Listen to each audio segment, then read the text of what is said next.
Luxembourg ভীষণ সবুজ, এত বৃষ্টিপাত হয় যা এখনো হচ্ছে, দেখছেন তো আপনারা। তাতে গাছপালা ভীষণভাবে বৃদ্ধি পায়।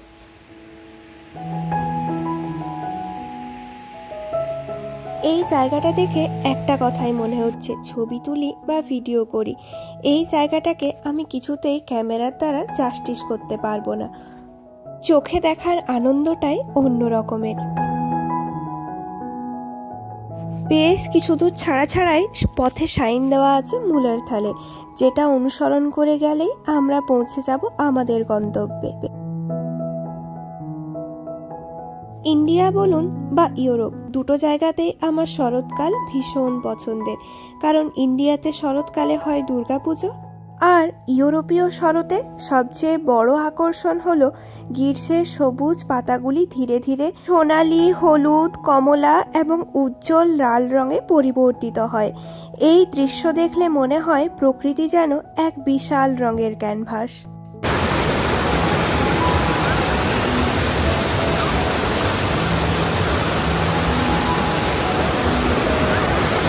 হঠাৎ করেই দেখি হাওয়াতে পাতা ঝরা শুরু হয়েছে।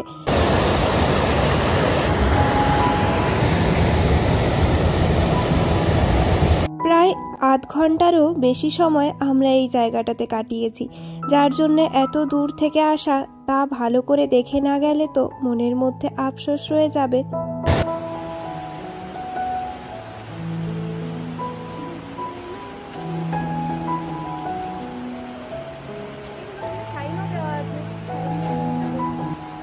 আরো খানিকটা আসার পরে ওই যে এম সাইন দেখতে পেলাম।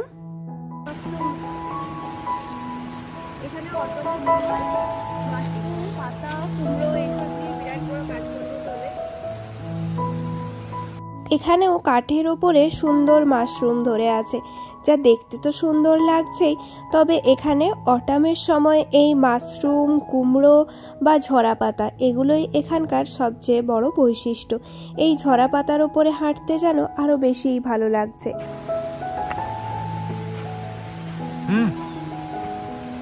আমি ছুটছিলাম বলে ও বলল যে থাক, আর ছুটতে হবে না, পড়ে গেলে সত্যি সত্যিই সমস্যার।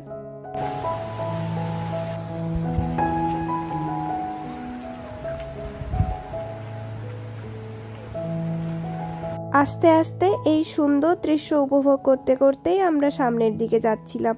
কখনো একটু রাস্তা ভালো পাচ্ছিলাম, কখনো আবার বেশ একটু ডেঞ্জারাসই ছিল।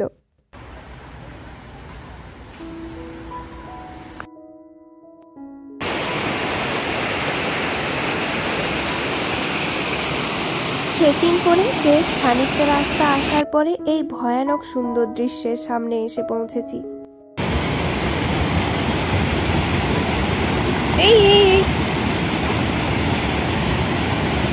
এটা দিয়ে আমাদেরও পেরোনোর কথা ছিল, তাহলে খুব সহজেই আমরা উল্টো দিকে পৌঁছে যেতে পারতাম। তবে যেহেতু এটি পেরোনোর ক্ষমতা আমাদের মধ্যে নেই, থাকলেও এখন আমাদের কাছে সেরম ধরনের জিনিসপত্র নেই, মানে ট্রেকিংয়ের শু পরে আসিনি, তারপরে ভিজে গেলে কি হবে, তার জন্যে আমরা ঘুরে ঘুরে যাব সেই সামনের দিকে, ওপরের রাস্তায় উঠতে হবে।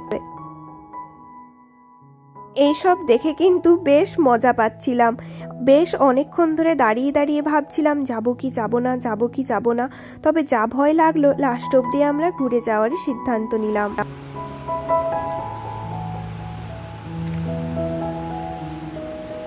ওই রাস্তাটাকে অ্যাভয়েড করার জন্যে এখন ঘুরে ঘুরে আমাদেরকে যেতে হচ্ছে, তবে এটা ওটার তুলনায় অনেকটাই কম ভয়ানক। দেখুন এসে পৌঁছেছি আরও খানিকটা সামনে, তবে এখনো আমাদের গন্তব্য অনেক দূরে। তার আগে খিদে পেয়ে গিয়েছে, চলুন একটু খাবার খেয়ে নিই।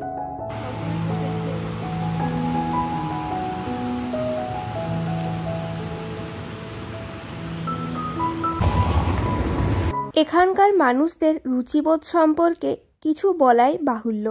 দেখেছেন সবার ঘরগুলো কত সুন্দরভাবে সাজানো, এগুলো যে এক একটা মানুষের ঘর, এখানে মানুষ বাস করে, তারা এত সুন্দরভাবে তাদের ঘরকে মেনটেন করেন, সত্যি আমি এরম কখনো দেখিনি। আমাদের ওইদিকে তো এই সমস্ত দেখাই যায় না। আর বিশেষ করে মানুষ যদিও করে তো গরু, ছাগল, ভেড়া এসে এই সমস্ত কিছুকে নষ্ট করে দেয়। তবে এখানে তো রাস্তায় এই সমস্ত পশু দেখা যায় না, তার জন্যেই হয়তো সব কিছু এত সুন্দর থাকে। চলুন, আমি কিন্তু আমাদের সেই গন্তব্যস্থলের দিকে গুটি গুটি পায়ে এগিয়েই চলেছি।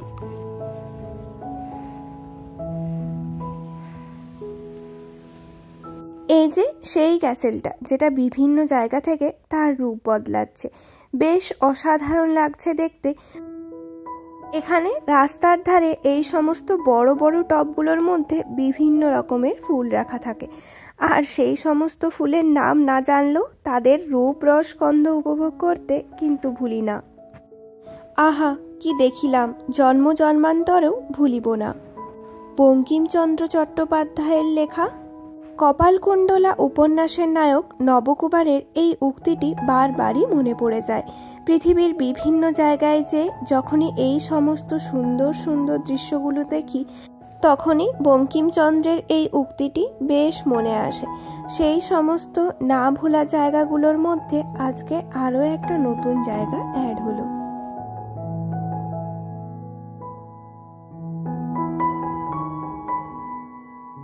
এখন যেহেতু সন্ধে নামার মুখে আর সূর্য প্রায় ঢলেই পড়েছে, যার জন্য জায়গাটা আরও বেশি ম্যাজিক্যাল লাগছিল। কেউ কোথাও ছিল না, খুব কম আশেপাশে দু একটি লোক দেখা যাচ্ছে। চারিদিকে মনে হচ্ছে আমি অন্য কোনো এক জগতে চলে এসেছি, যেখানে মানুষের বসবাস নেই, শুধুমাত্র সেই আদিকালের বলতে পারেন একটা ক্যাসেল আছে, যেখান থেকে যুদ্ধ চলছে। ট্রেনগুলোও ফ্রি, জানেন? এখানে এত সুন্দর পরিষেবা, তাও সমস্ত কিছু ফ্রি, যেটা সত্যিই নজর কাটছে। গোটা ইউরোপের মধ্যে এই লুক্সেমবার্গই একমাত্র দেশ যেখানে পাবলিক ট্রান্সপোর্ট সম্পূর্ণ ফ্রি। তার জন্য কিন্তু রাস্তাতেও খুব একটা যে গাড়ি ঘোড়া দেখা যাচ্ছে সেরম না। চলুন, বৃষ্টি আরম্ভ হয়েছে।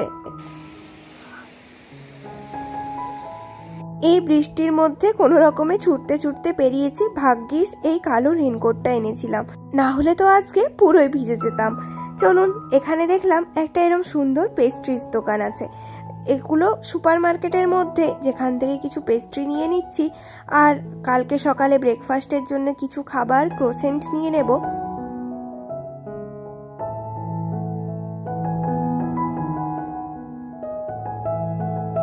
এখানে বেশিরভাগ সময়ে এই ক্রোসেন্টের ওপরে অফার থাকে, তবে এখানকার ক্রোসেন্টগুলো আমার বেশ পছন্দ হয়েছিল। কি যে অপরূপ স্বাদ ছিল।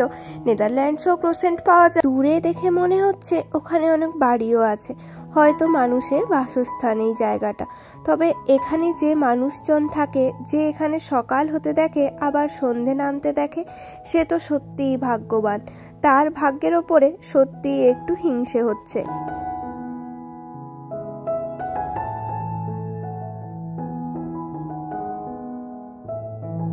এই যে সামনে দুটো লতানো গাছ আছে, দেখুন কেমন বাতাসের তালে তালে নাচ করছে।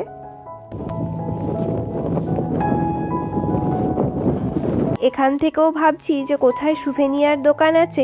দেখতে দেখতেই সামনে সুন্দর একটা দোকানও পেলাম। চলুন, কিছু ফ্রিজ ম্যাগনেট নেব, আর যদি কিছু পছন্দ হয় সেই অনুপাতে নিয়ে নেব। এই লাভ শেপের ম্যাগনেটটা বেশ পছন্দ হলো।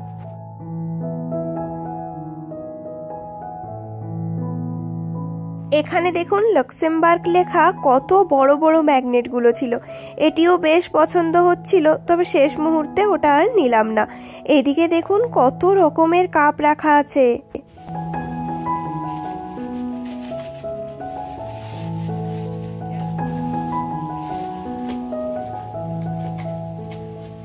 এই সমস্ত জিনিস কিন্তু প্রচুর এক্সপেন্সিভ হয়। ওই সামনে কাঁচের যে জিনিসগুলো রাখা আছে ওগুলোর দাম 800 টাকা করে। আমাদের ওইখানে কত হবে, 80 টাকা জোর। আর ওইখানে লাক্সেমবার্গের যে ব্রিজটা ছিল ওরম একটা আমি নিয়ে এসেছি, আর ওটার প্রাইস নিয়েছে ও প্রায় 900 টাকা মতো। আর ফ্রিজ ম্যাগনেটগুলো নিয়েছে 500 করে। আমরা বেরোলাম তো 9:40। প্রায় সন্ধে নামার মুখে, আর ওইদিকে চার্চের বেলও বাজছে। চলুন, এরপর তাহলে আমরা বাড়ি ফিরে যাব, আর বাড়িতে গিয়ে আজকে ইন্ডিয়ান খাবার নিয়ে যাচ্ছি।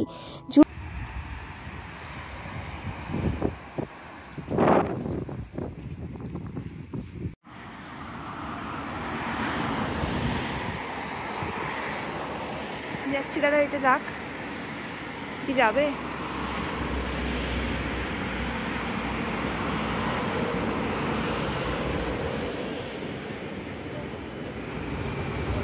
হ্যাঁ কি হলো? কোনটা দিয়ে?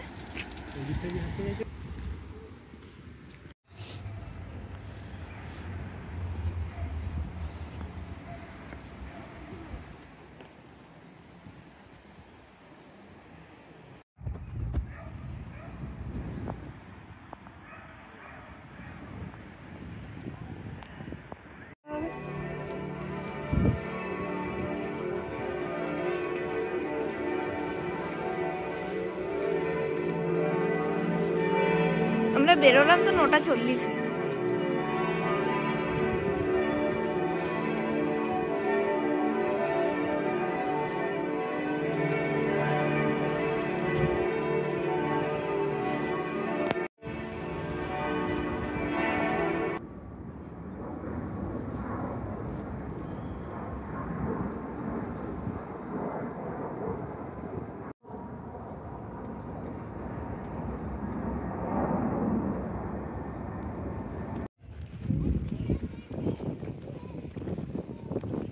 তো হোটেলই।